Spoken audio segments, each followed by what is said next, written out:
Hi,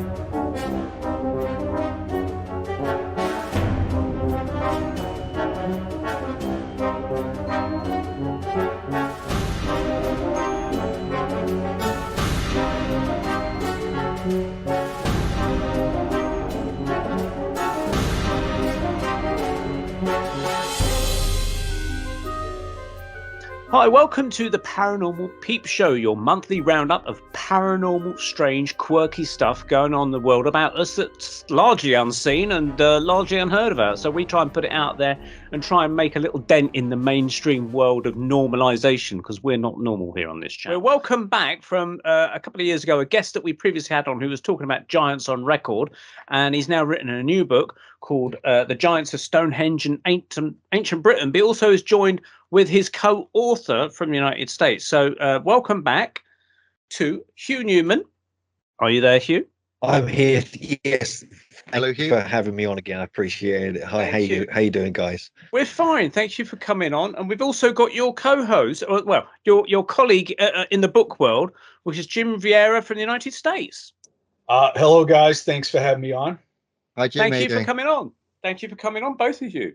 So you were the last time we chatted, you brought out a book. Well, you've been obviously doing lots of books and things, Giants on Record, because that's your thing. Can you just briefly, for the benefit of those that may not have caught that show, and just to remind ourselves that the idea of what you've been researching into for the last number of years?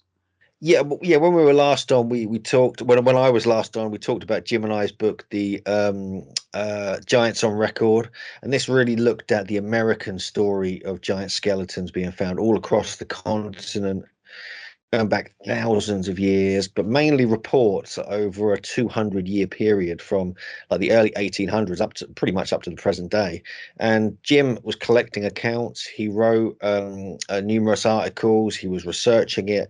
He did a blog called The Daily Giant, where every day for about a year and a half or 2 years he would post a new account. This went ballistic. This went kind of viral, and we met, I think, in when I was in New England running a Megalithomania conference there, and he was bringing all this data to us. Plus, we at the conference we were speaking about giants. We had Ross Hamilton, who became our mentor and wrote the foreword to it. He's written many books on the giants of America, and we realized there's a seriously interesting story here to sort of put into a book format, and we put our heads together. And we even got a TV show called Search for the Lost Giants, which Jim and his brother Bill were the stars of, which went out on History Channel, but didn't get renewed because Jim was criticizing the Smithsonian too much, but won't get into that. And since then that went pretty well, that book and that TV show. I've worked on a few projects since then, and then we decided to put our heads together for a worldwide book on giants, but we started on the Britain chapter. And it just got bigger and bigger, and we realized actually we should be doing a book on my homeland this time, Britain. And originally it was 500 pages long. We had to cut it down to 404 pages because it was getting out of hand. And there's an amazing story here now as well, like there was in America. It's not just a bunch of accounts. There's a whole mythological connection with the landscape, with geomancy, with earth mysteries, and the relationship to these megalithic sites that always seem to be connected with these giants. Now, so people think, well, we're just trying to prove giants exist, but we don't. There's a whole other kind of almost like an esoteric story, like almost kind of has a spiritual aspect to it when you start looking into it, because we're looking at the elemental realms. They're all connected with this, the whole fairy realm, everything else. So the ET realm as well, would you say? No, we don't go into. Okay. There's no ancient aliens in this one. No. That's one of the things. We were waiting to see if there was any accounts that might actually have that kind of thing. In America, you get kind of Native American star lore, which talks about things like this, but here not so much, not relating to the giants at least. Okay. And we were, I thought we would come across some stuff, but it was more to do with elemental realm, really, especially when you get into Ireland and Scotland and places like this, and the relationship with the the sacredness of the landscape. But and we think we've put this really interesting story together that's kind of been overlooked. Jim, so you've been doing this blog daily. Was the blog that you've been doing mostly turning up American giants rather than UK ones, or was you finding out equally that there seems to be as many giants in the UK as there is in the US? Yeah, essentially, probably about 15 years ago, I kind of fell into this subject because I'm a stonemason by trade, and I live in Massachusetts, and my brother and I and friends, we'd hike the woods, and we started identifying what appeared to be non-colonial structures. And the thought is that Native Americans did build with stone structures in New England. So we found, turtle effigies and snake walls and mounds and all kinds of things that really didn't look like a colonial settler built those things. So what I thought was, let me check the historical records, the town and county histories, to see if when the colonists first showed up, if they identified pre-existing Native American stonework, which indeed there are many accounts in the historical record that say such a thing. Old Indian walls built in the style of no mortar, and there's all kinds of stone chambers and mysteries all around New England as well. But then I started to find these bizarre giant skeleton accounts with anatomic anomalies, like massive jaw bones and double rows of teeth, listed by anatomists of the time, scientists of the time, respected doctors, physicians, on and on and on. And I started to piece it all together and look, follow the stories, talk to the university where the bones were, talk to the museum where the professor found the bones and things like that. And right in Deerfield, Massachusetts, about a half an hour from here, an 8-foot skeleton with double rows of teeth, head as big as a peck basket, was unearthed. Henry Mather saw it. George Sheldon saw it, who was a Mass state senator, amateur archaeologist, and founded the Deerfield Museum. Deerfield's a prestigious school. It's like where all the elites go. Like Tom Brady's youngest son's going there. My older brother went, not because he's smart, because he was a football player. But anyways, they have a museum there. So I go and I talk to the curator, and I said, you know that Sheldon, this esteemed figure, commented on an 8-foot skeleton that was unearthed, and it had double rows of teeth. And the guy said no, but he gave me Sheldon's scrapbook. So I opened it up, and I found that Sheldon was on the hunt for this giant mystery, and he had all these accounts from all around the country pasted in an archaeological scrapbook. In fact, in the records, I found out that from Marion, Ohio, they had the thigh bone of an 8.5-foot individual on display at the museum. And then my friend in town, who's an anthropologist from the University of Massachusetts, was part of the team that reinterred the bones that were on display at the museum in the 1990s because of the Native American Repatriation Act. So we verified this huge mammoth bone of an 8.5-foot individual was put back in the ground. And then I'm like, holy hell. And the more we read, it was Smithsonian accounts, Carnegie accounts. In the 1950s, noted anthropologists finding 7.5, 8-foot skeletons with massive bone structure, not like skinny NBA guys, on and on and on. And I did a TED talk or a TEDx talk, and it was the #1 watched talk in the world, where I went on about this whole story. But it was deemed unscientific, and it was taken down. Jim, can I just interject here, because this is exactly what I was going to ask about. Actually, it's like where these bones are, these are kind of like officially on display, or were officially on display, and yet within the kind of the mainstream scientific community, this would surely be seen as something completely either hoaxed or just I don't know, they would not believe it. So I can't get in my mind how they're officially on display, so they exist, and yet they're not being talked about. You talk to anybody who's on the mainstream side of things in a mainstream show, like whatever kind of news channels you have out there that are seen as the mainstream, they would poo-poo it and say it's a load of rubbish. So how can they kind of balance the two things? Yeah. I'm not a believer in wide sweeping conspiracies, because I work with a lot of academics, anthropologists, archaeologists. They usually go about their business. It is a kind of a rigid setting where these ideas are considered mythological or religious, and a lot of I have a stack of academic papers that talk about rock art with hands and feet of giant size with 6 fingers and toes littering the entire world, and they're peer reviewed and they're very interesting. But an anthropologist isn't going to say oh, this, like, I believe in the giant story. It's more of like an anomalous, strange mythological idea that the natives like imprinted on stone. And it's unfortunate that there isn't more physical evidence. These aren't artifacts of stone and brass, they're bones. And even like in the Smithsonian's own accounts, many of the scientists, like one guy, Augustus Mitchell, he found a massive skull, over 7 foot tall individual, listed in the ethnology report from 1872. He stands the skull up with double rows of teeth, with a third set growing in.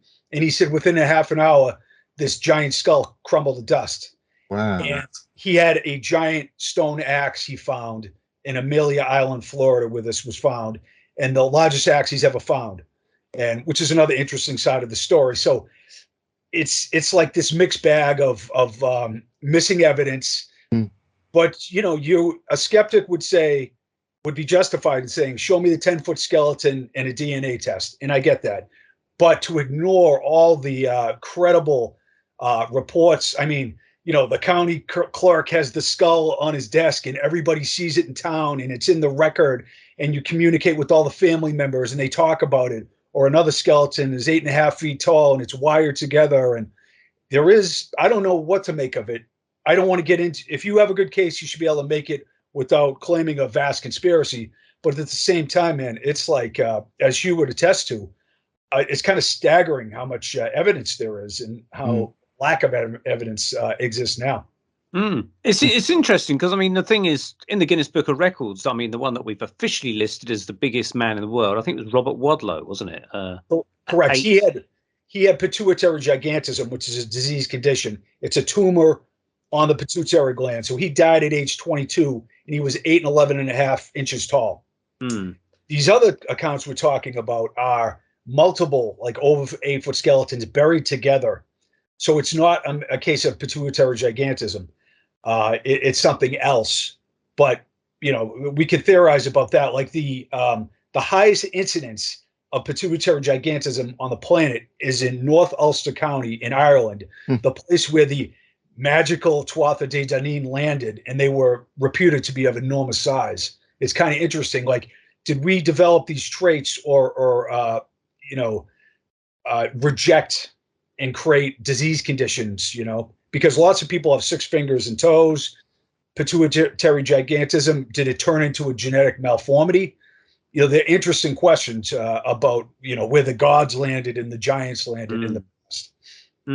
Hugh, well, getting back to the UK side of things then, was you really surprised to find that giants are turning up literally in Britain, which is a small place?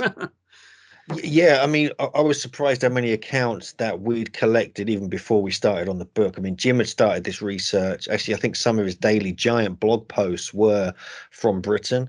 I'd been looking into it as well. I started looking through all the old records and found a whole bunch of them. There's obviously the famous ones like the Irish giant, which we ended up debunking, which Jim can talk about later.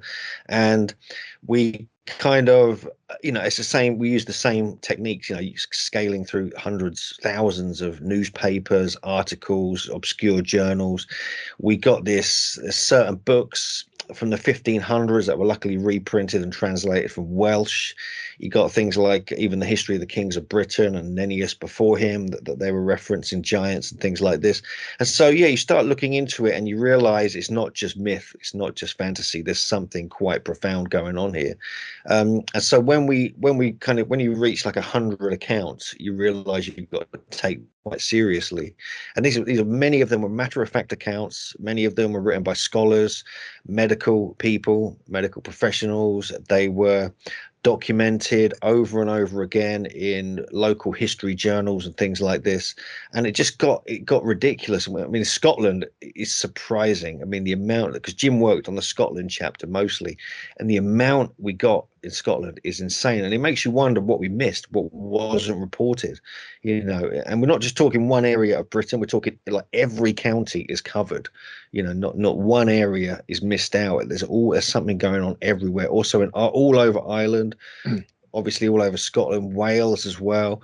And then you've got all these lost lands which are said to have come from like High Brazil and the Lyonese off the Isle Cornwall and so forth. And even these are to talk about like these legends of giants as well. So it's pretty amazing, and there's some really famous sites as well where giants were found. That's the other thing. Really well known archaeological sites, tourist sites currently, and yet they're not really mentioned in any of the text or the information you have with these. It just dawned on me, maybe put the idea in context of why this isn't taken more seriously or investigated. The thing is, in the past, archaeologists and anthropologists, they, oftentimes had faulty regression formulas, right? So if they found a 21-inch thigh bone, you multiply it times 4, and that makes like a 7-foot individual. And that's not true. I probably have like a 21-inch thigh bone. So there were faulty regression formulas, although Hugh and I have unearthed 28, 32, so many massive femurs that kind of push that away. But there were mastodon bones that were found that were thought to be human and didn't end up being so. But then again, the British Isles and America, so many of these are human burials with human Paleolithic artifacts, Neolithic artifacts, Native American artifacts, and burial practices in context that prove that they're real accounts. And then the other side of the skeptics' dismissal is that it's all front page, headline grabbing, hoaxes and sensationalism, which there's a couple of those, of course, Cardiff Giant, but most of these accounts are buried obscurely in town and county histories and academic documents where all these other facts and figures are taken to be very important, boundary lines and measurements and just the anatomical measurements of a stationary object by a local professional is what is found there in a matter-of-fact fashion. So they do have, the skeptic has something to lean on, like, that's all horseshit. That's like wishful thinking and religious, dogmatism and all these other things, or unsophisticated scientific regression formulas. So they kind of hang their hat on that. And that's the pushback that we got. And we're like, we're not idiots. You know what I mean? We're academically trained. We are intelligent enough to discern this information. We talk to professionals. We work through all the different angles. And at the end of the day, whatever you want to make of this mystery, if you will read through our data, the data set we created, objective person would have a hard time dismissing it. I would believe it'd be cognitive dissonance if that were the case. Would you say that there's like a specific time period, either in terms of like the dating of some of these bones or the accounts of when they the giants may have been here? Like when would you, if you were to estimate like a time period of beginning to end of that window of opportunity, what would it be? I could jump it. You want to go first, Hugh? Yeah, basically what we found is there's a huge relationship to megalithic sites, which range from the Neolithic into the Bronze Age. That is the primary, I think that's the primary sites that we're looking at here, because the types of burials as well, some of them are early Iron Age, for instance, as well, but the Bronze Age and the late Neolithic is a kind of what we think most of them are. But we've found some from the Mesolithic, possibly much earlier, possibly hundreds of thousands of years old as well. There's a few accounts which are they're found in solid rock, things like this embedded in solid rocks that could be millions of years old. But mostly we find a relationship between ancient sites in this kind of era we mentioned, because we're finding connections with the burials near Stonehenge. We're finding connections with other stone circles, with long barrows and things like this, as well as tumuli or tumulus Bronze Age style as well. But there's even some in some castles as well, which could come up right up to like just a few hundred years ago. But generally, I think it's like the era which, unfortunately, I'm most interested in, which is like the megalithic sites. Could this be like a different species of humans that, for whatever reason, died out? I don't think it's a different species. I think we're dealing with just a different human that has just sort of shrunk over time. I think I personally think what the accounts we're looking at, they describe very human features. It's just the proportions are larger, on every way. I mean, we're not, like Jim said, we're not talking about like basketball players or people with pituitary gigantism, where you can see the signs, you can see the kind of deformities and things like this. We're talking robust, powerful, physiques with really powerful jaws, and a lot of them do though have like Cro-Magnon kind of rounded, powerful skulls. So we think that might be where it came from. It's like the Cro-Magnon lineage, which is where we generally come from. We've been mixed up, over time.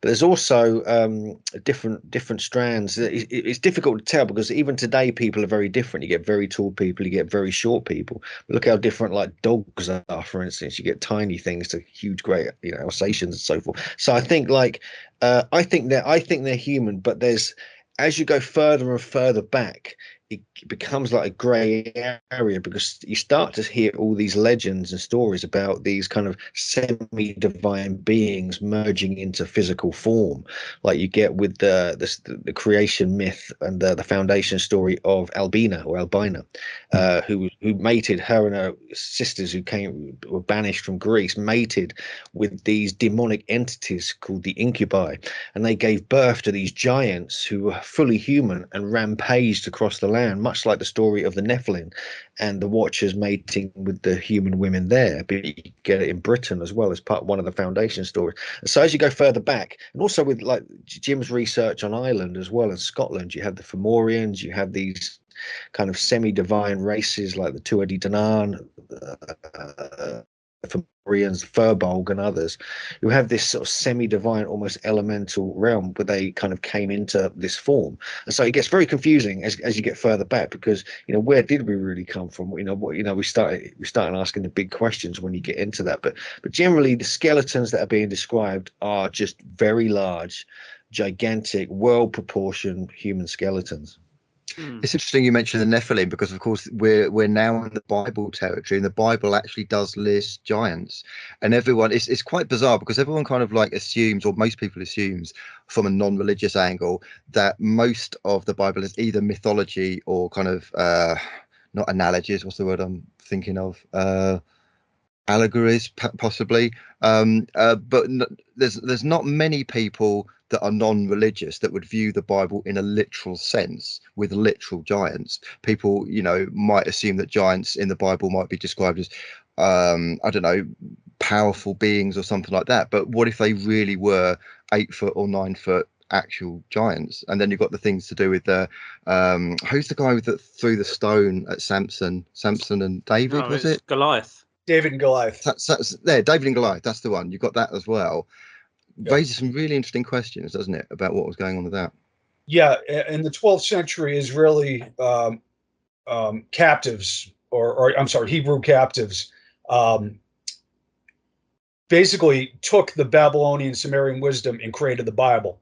Right? You have the flood of Gilgamesh, and you just see it translated with their own spin on things, but basically. It came from earlier traditions, the first written documents, the Sumerian cuneiform. The Anunnaki were the shining ones. They were giants. They were androgynous. They had supernatural powers. And you get into the whole story, and you're right. There's 23 accounts in the Bible of giants. Moses sends his scouts out, and we were grasshoppers, or they were grasshoppers in the sight of the giants. You have the Rephaim. You have just so many classifications of giants. And the Nephilim, of course. You have the giant of Gath with 6 fingers and 6 toes in the Bible. And the Sumerian Ubzu that goes back to 2800 BC is the first mention of polydactyly, extra digits. And it is associated with malevolence or the divine. And that goes through all throughout history. In fact, an anthropologist wrote an article about Chaco Canyon in New Mexico, Native American site.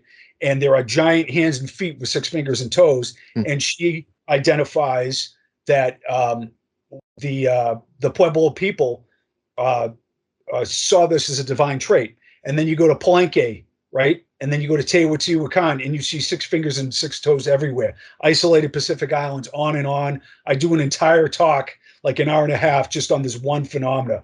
So you have these ubiquitous stories and these isolated chronicles that are saying the same specific thing.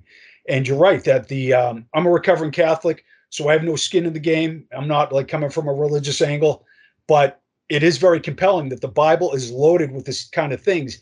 And in fact, if you go down to Peru, Vieira, the androgynous god that creates humans out of clay and genetic material, just like the Sumerians and just like the God of the Bible, creates the giants, then destroys them in a flood, and then a couple survive. And then you look at the Vatican Codex. You'll probably see it online. There's like 20 Toltec people killing like a 12-foot giant and putting it to death. And the same traditions are everywhere. There are the tall ones that show up from a lost world, like the Tuatha De Danann, or the tall ones in Native American lore, who are benevolent wisdom keepers, like Vieira. And then there are the malevolent giants everywhere. They're cannibalistic. Sometimes they have red hair. They got, they're just assholes. And how can this story all around the world be the same? Just that alone. Forget about all the accounts, about the mythology and everything else of the sites. That alone draws me in. Like, if we landed on this planet from another world and we heard all these stories, it'd be like, how can't this be true? It's really, that's where I'm coming from. That doesn't mean like I got all the answers or a time machine. It's just, wow. And I think people appreciate that. Hugh and I come from, like I said, like an academically oriented place, but we are open to oral tradition, myth, legend, and clairvoyance, like Edgar Cayce and Steiner. We take it all in and we entertain the ideas, and we do a comparative analysis and let the reader decide. The red hair thing is interesting because you were talking about Ireland earlier, and obviously Ireland and the Celts and Scotland as well has quite a high prominence of red-haired people. Interesting. Yeah. And there's the red-haired cannibals in Nevada. It's amazing. Ecuador, you hear it. This woman from Portugal sends me this account of ancient skeletons, or like an old story of giant bones being unearthed, and they still had some of the red hair. And it's really like, wow. And the natives had those traditions as well. I think we discussed in our last show with Hugh, where we had the unproven account of the Afghanistan giant in the Afghan invasion, where the American soldiers were fighting this alleged giant that was red-haired, so many feet high or something, in a cave or something, and they managed to shoot him down after so many attempts, and he was secreted away, I presume, somewhere, according to the story. Well, I think you've got the story pretty straight there. Actually, I mean, like Jim, I know what Jim's going to say. Our buddy L.A. Mazzurli has interviewed one of the soldiers who was out there, and it's kind of, and I've watched a few reports of people who knew the soldiers out there, and they're going, "Yep, this happened," but it was all like classified, so that was the end of that. But yeah, the basic report, it's like it was 12 foot apparently. He got one of the guys went missing when he was out on maneuver, so they went searching him and found his carcass with his head on a pole or something crazy like that, and they went in to check this out, and then this giant kind of fair-skinned, red-haired came out growling, and his voice was really profoundly loud and bellowing, like, which is what we get with many of the accounts we're talking about as well when there's been witnesses to these giants. And then they managed to eventually kill him, I think, after a few of them died trying to do so. So are they still alive? Is this why they're covering up the past, and like, that we're uncovering now, because there's actually still some of them about, I mean, we talk about, one of the things that Jim doesn't like, but I do, is the whole idea of like Bigfoot and Sasquatch possibly being also in the British Isles, for instance, as well, because we have some accounts. I was going to ask you about that, but we'll come back to that later. Yeah, we'll come back to that when Jim wants to. I didn't mind that topic. Why are you shitting on me? May I jump in for a sec? Cool, please do, yeah.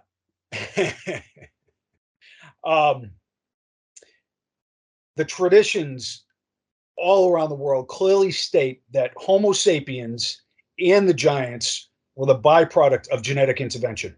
Now you get Edgar Cayce. He talks about Atlantis. He said they were basically an extraterrestrial race who landed about 210,000 BC. So there is an ET aspect. You said there wasn't an ET aspect. Well, yeah, no, well, not in our book. You can decide. But the gods who show up everywhere, Vieira, Fuxi in China, they are all androgynous, shining ones with these supernatural capabilities, but they all create humans from blood, from genetic material in clay. And even Khnum, the androgynous god, is creating a human on a potter's wheel at the Temple of Esna that I got a photograph of in Egypt, and on and on and on. So, when you get into these stories, Cayce says that hybrids like all the hybrids you see on the temples of Egypt and Samaria, you know, all these composite beings, that that actually occurred deep in antiquity. And you know, when you talk about creatures like Bigfoot and stuff like that. So if you listen to the religious and you know, the mythological traditions around the world, they are genetic engineers. And I'm not talking about like Zechariah Sitchin's faulty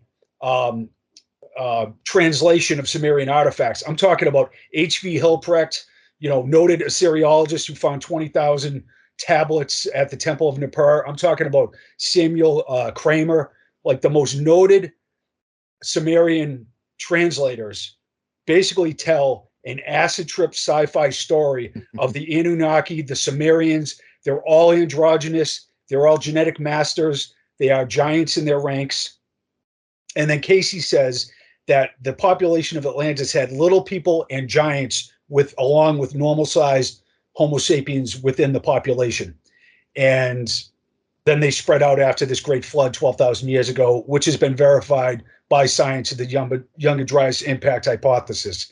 So the point I'm making is, if you really stretch your imagination out and you put some credence in the oral traditions and the religious traditions and the written documents of the oldest creation stories on the planet, they all say the same thing, that we are a function of genetic intervention, and the giants were as well. And they were mostly destroyed in cataclysm, and some survived. And they were the tall ones who interbred, like so many other traditions, right? In Peru and Egypt and other places. And they were basically bred out of existence. And if you go back and you dig up the burial mounds, like the Smithsonian scientists in the United States, you find just what the Native Americans were talking about. Absolutely enormous male and female figures, sometimes with elongated skulls, massive bone structures, all listed in the archaeological record. And that bloodline was carried through. And then it just, you know, and the atmospheric conditions looked that they were much different in the late Pleistocene. And then there was like some kind of a magnetic shift or some kind of atmospheric change. So thanks for indulging me, but that whole story is, you could say I don't believe it, but that's what all these sources say that we're talking about. The elongated skulls is interesting because now we're talking Aztecs and Egyptians and their mythology and head bindings and things like that.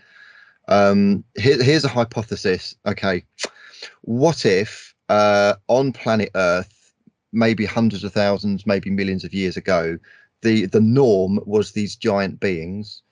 And if we take the idea of ET interventions, most people think of like greys as ETs, which is shorter. And then you've got things like the Bible talking about taking the rib from Adam and mixing it with Eve. So genetic engineering. What if the humans that we see now, our size, is actually the result of genetic engineering and tampering with these giants? And because these greys are the ones doing it, maybe trying to interject with their own DNA, maybe we're shorter because we've got connections with the greys, but the actual resident humans that were here before us, you know, however tall we are, were the giants. So what I'm saying is the giants might have been the norm. Greys come along, they do a bit of tinkering, we're the result of that as a possibility. I could take that. Or Hugh, you want me to go? No, I just love the way you're using the word tinkering there. I think it's brilliant. The extraterrestrial hypothesis is this: the Dogon people in Mali, Africa, that Robert Temple wrote about in the Serious Mystery, they were hermaphroditic amphibious beings that showed up from the Sirius star system. That's in the mythology written down by the blind elder Olga Matelli in the 1940s, where French anthropologists lived with the Dogon. They were an isolated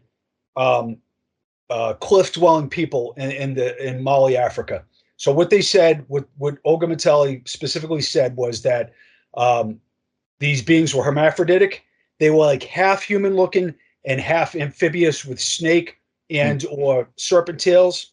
The same type of being like Kekrops, who founded Athens.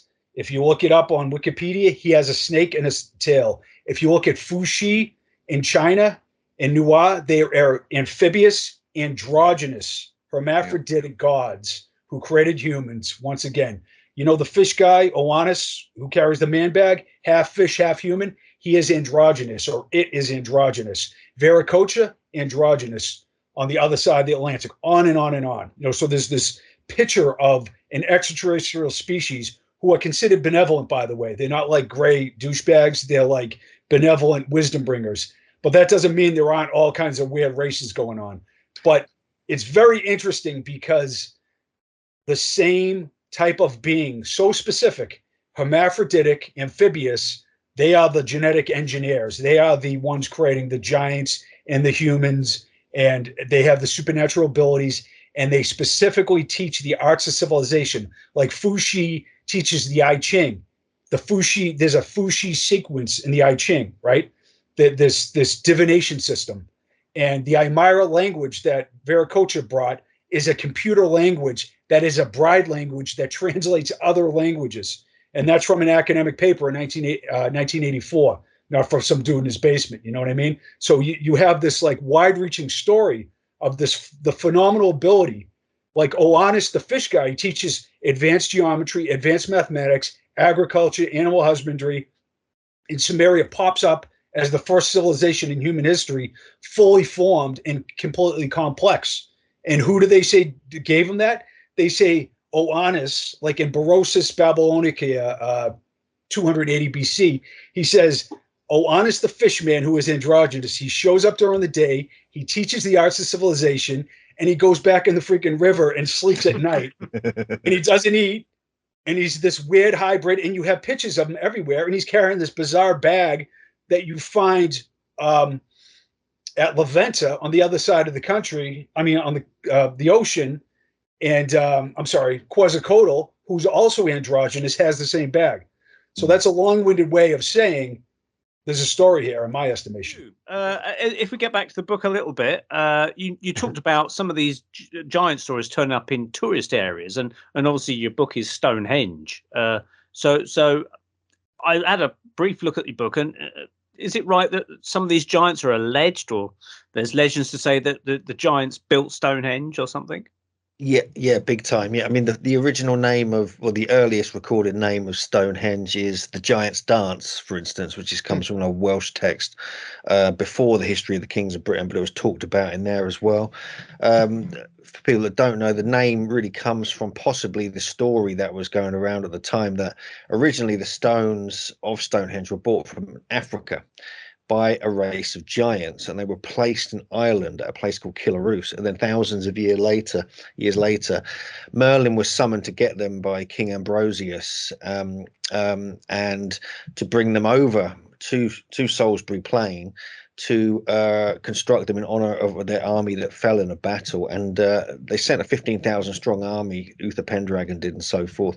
They couldn't move one stone. It was impossible to move them. So Merlin went over there, used his magic, but also in some traditions they say he used engines and gears, and was able to transport all the stones over to Salisbury Plain and reconstruct them in the exact configuration. So you got that story associated with Stonehenge. But we've also got another legend that was recorded in 1666 in a book called A Fool's Bolt Soon Shot at Stonehenge, and it writes about a tribe of giants called the Cangic giants. Now these were an interesting bunch, and they were said to have built Stonehenge as a they fought as well. Even though they were from Somerset, they went to the further east and battled with this army and built Stonehenge in their honor. But they were said to be from semi-divine beings. They were semi-divine beings, and the later ones became, when they were mating with humans, became the kind of warrior caste of this tribe of giants, and they're the ones that are said to have built it. So you got these two stories kind of intermingling. But also we've got several accounts in the area. Jim and I have found a 9'4" skeleton was found in 1719, just south in the pretty much the center of Salisbury. In the 1500s, about 1508, we have Sir Thomas Eliot, who was a renowned scholar. Sir Thomas Eliot, he was an MP for Cambridge. He was writing things like, the dictionary of all books. We also have John Leland and other well-known people who witnessed another giant skeleton at a place called Ivy Church Priory, which is just in the suburbs of the whole Stonehenge landscape. And this one was 14 foot 10 inches tall. Wow. And so this was reported and witnessed by three very well-known people, John Leland as well. He wrote, the Collectiana. We also have several other scholars basically witnessed this, and the weird thing is, they found it in a giant oak coffin, which is a very much a Bronze Age tradition. And also they found this strange book that had these inscriptions on it, which no one was ever to be able to decipher, and this giant metal disc made of tin and lead that had the same inscriptions, and that vanished as well. And so you got two really strong accounts just from around the corner at Stonehenge, from Stonehenge. So, and we've got even like the Bush Barrow lozenge, and the burial that was found there was robust. He was very tall and things like this. And also, I mean, we've got a whole list we could kind of go through here, but as you spread out in the landscape, you find more and more stories like this, and it just goes on. I mean, we also have the Salisbury giant, where since 1400s they've been parading a giant around Salisbury every year, just after the summer solstice on St. John the Baptist Day, 24th of June. And why are they parading a giant around since 1400s? This sort of effigy is really bizarre. And even he became known as Saint Christopher, who was a canonized giant from the Bible lands. And so you've got all these strange connections just to do with one site. So you can imagine you've got thousands of sites, and you're finding all these kind of strong kind of traditions all merging into this kind of story that kind of blankets the landscape here. I was interested when you mentioned, because I did read that earlier in the book about this. They called it a round table or a disc, or you've referred to it as a disc, and I kind of wonder, thinking, could that be, in a real stretch of imagination, a crashed saucer? I was thinking that. Connecting some weird dots here, being giants from outer space or something like that, I mean, it's an odd description, and this description is very vivid, and it explains what it is. But even none of these three scholars or anyone else could decode the writing on it, which has made us wonder. It wasn't that big, unless they were like tiny aliens or something. It was probably like a few feet wide, maybe 3 or 4 feet wide. I think that was roughly the description it was described as. But yeah, I mean, where that came from and how it was there. I mean, and if it, how ancient could that be when they're making metals and things like this? And it's just vanished again. Unfortunately, no one knows what's happened to it. So it's one of these mysteries. Is it perhaps a shield or something, or?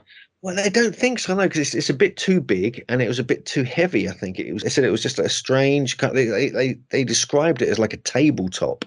Right. So it could have been some ceremonial table or something like this. We just don't know. But it had been, to me, I think the script that was on it was probably Canaanite or Phoenician script. And I think there was a connection between the giants of the Bible lands and specifically Stonehenge, this area. I really think there was, because you got the Kangik giants, you got the Kangik is the Canaanite, the CAN is repeated over and over again. Also in place names in this area as well. We get a lot of the CANs at the start. And so, yes, and then you keep finding all these kind of stories in different parts of the country that seem to suggest this, especially as you head down to the south coast, not far from where you are. Portland, you've got Cornwall, you've got the whole area going into Devon and Totnes, where it's said that Brutus the Trojan arrived and battled with giants called Gog Magog and so forth. And so I think there's a strong connection that people don't realize, but whether it's from a spacecraft is a whole other story to investigate. I wish we could find it. I wish we could find it. Yeah. Well, I kind of think about the Knights of the Round Table type of idea, and I wonder if it's somehow symbolic or something to do with that as well. Maybe there's in these ancient stories, round tables seem to have some sort of importance, as some sort of seat of power or something. With the giants being in different areas, I mean, could it be possible, because you talked about the giants of Stonehenge possibly putting the stones together, could they be like maybe giants that would move around, like the trolls in Lord of the Rings, mountain trolls? They're brought in to bash down castle doors and things like that, and they're harnessed for their strength and brute force and everything. Could these giants therefore be utilized up and down the country, saying, right, we need you to put a stone circle there, or we want you to build a castle here? Could that account for where all these tales are turning up, maybe? Yeah, no, I think that's a good point. Yeah, I think we kind of go into that a little bit in the book where we note where they're being recorded as traditionally have lived. Many of them lived in what were called high places. And we find this not just in Britain, all around the world. They seem to like these elevated strongholds. We get that a lot in Wales. So we're talking about hill forts with huge ditches where they're kind of either protecting themselves from the local populace who are trying to get rid of them or something, or it's just where they can rule from effortlessly. And as for building sites, I mean, you look into the stories of all this virtually, a majority of the megalithic sites of Britain claim that giants built them, that they were actually involved in the construction of them. And even the legends and stories have traditions where the giant or the giantess would drop stones as they walk through the landscape in dead straight lines. We're talking about ley lines now, and so we've got, so they're encoding that they were the builders of these sites within the legends themselves, and even how they did it by aligning them in dead straight lines and things like this. So you've got this whole geomantic aspect as well. But I think especially when you get to Wales, you realize that there's very specific place names and locations where oral history was passed down for thousands of years, perhaps tens of thousands, right up until relatively recently, where it was just part of the mindset of humans at this time before the modern era came in. And so, yeah, the more you look, the more you find these stories and these sites which were said to have been built by giants. You dig into the local records and you find a giant skeleton was discovered within a mile of this place, a 10-foot tall skeleton or whatever. So, it's just too many coincidences to pass it by as a coincidence. And you would think if a giant is found kind of close to Stonehenge anyway, given that that's a place of presumably high importance, and if you're going to be buried there, it's presumably they couldn't have been buried in, Canterbury or St Paul's Cathedral. Someone of importance would be. So maybe they highly regarded this particular giant. Maybe he was somehow connected with the Stonehenge building. He was the supervisor or the big boss of all these aluminiums or something. And they highly regard him and stuck him there. And you talk about these legends going throughout history. I mean, it's interesting to note that, we've got so many stories, children's stories with giants like, Jack and the Beanstalk. And, more recently, you got BFG, Roald Dahl. And I was intrigued when I saw the movie of that a few years ago at the cinema, where I believe he had to show the Queen and the soldiers and everything where all the other giants were in Giantland. And he basically headed north and jumped over from Scotland, and it appeared like he was jumping into the Orkney Islands, where I've lived some 15 years ago, and I'm very familiar with it, and I know you've been there too. And they do have legends up there of giants in various islands and things like that. So it's incredible where all these giant stories sort of end up. But it's interesting that in the actual BFG story, that's where the giants were all living, and they also ate people. Now, you've got stories in your book about cannibal giants, haven't you? I like the cannibals. Yeah, they're the great stories. Yeah. I cracked Jim up with my fascination with cannibals. But yeah, I'm not a cannibal. If anyone's thinking that, I'm not interested. But you get a huge amount of stories. I mean, you go back to the Bible lands, you get the cannibalistic giants, the Nephilim. Some of the King Og and his tribes were always trying to kill people and eat them. He was actually in battle with the Nephilim, and they were eating each other. It kind of must have got a bit crazy down there. And you get the stories all over Britain. You get North America, we have that as well. We go back to the Sitikar, or the redhead giants of Nevada and Lovelock Cave. But you get that here as well. So Jim seems to be killing something and eating a fly. Yeah, that's for later on munches. But yeah, the cannibalistic thing seems to be more associated with the violent and more kind of stupid giants than it is with the kind of high class elite leaders who were like the priestly caste, and they were kind of ruling, in a more gentle way, but they were surveying, they were building, they were teachers and philosophers and things like this. So you get these two kind of extremes when you're looking into giant lore, especially in ancient Britain. I was going to say that the story of Jack the Giant Killer is actually, academics have verified, it goes back 5,000 years at least. Wow. And it was, I know he was going to be pissed that I'm saying this because it's a big, topic, but it portrays a particularly violent, like Jack the Giant Killer, would do all kinds of hideous acts. It was supremely violent, and it was super ancient too. And as you noted, it's London and Salisbury. There are giant effigies that are paraded around. We're just amazed, especially in Wales. Virtually every stone you kick is associated with giant seat, the giant's chair, the giant's tomb.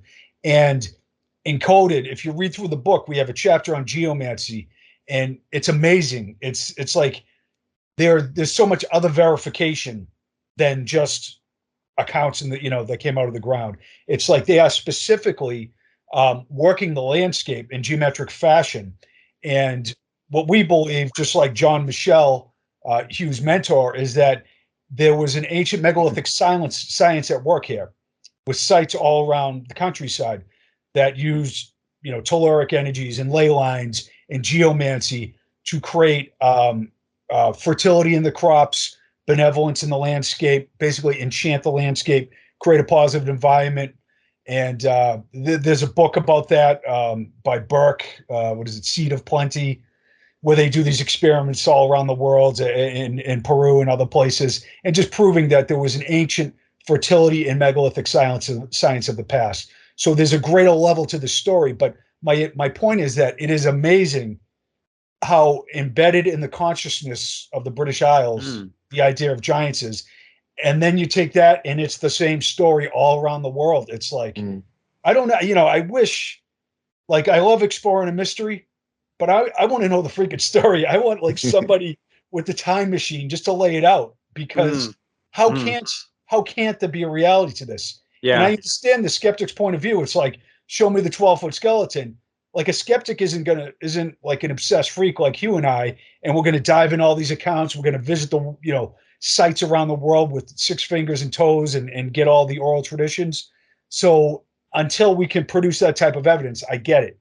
But the other side of the argument is like, holy hell, is there a story here, Well, join us in a minute then. We'll be back with Hugh and Jim and Andy and myself talking about giants around the UK in specific terms, but obviously we might stretch a bit further as well, depending on where we go with this. But it's very, very interesting, and I just can't get enough of them myself, actually.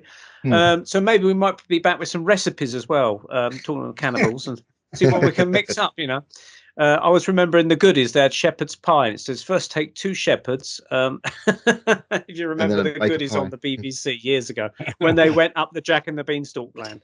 Anyway, more of this mayhem in a few minutes on the Paranormal Peep Show. See you in a minute.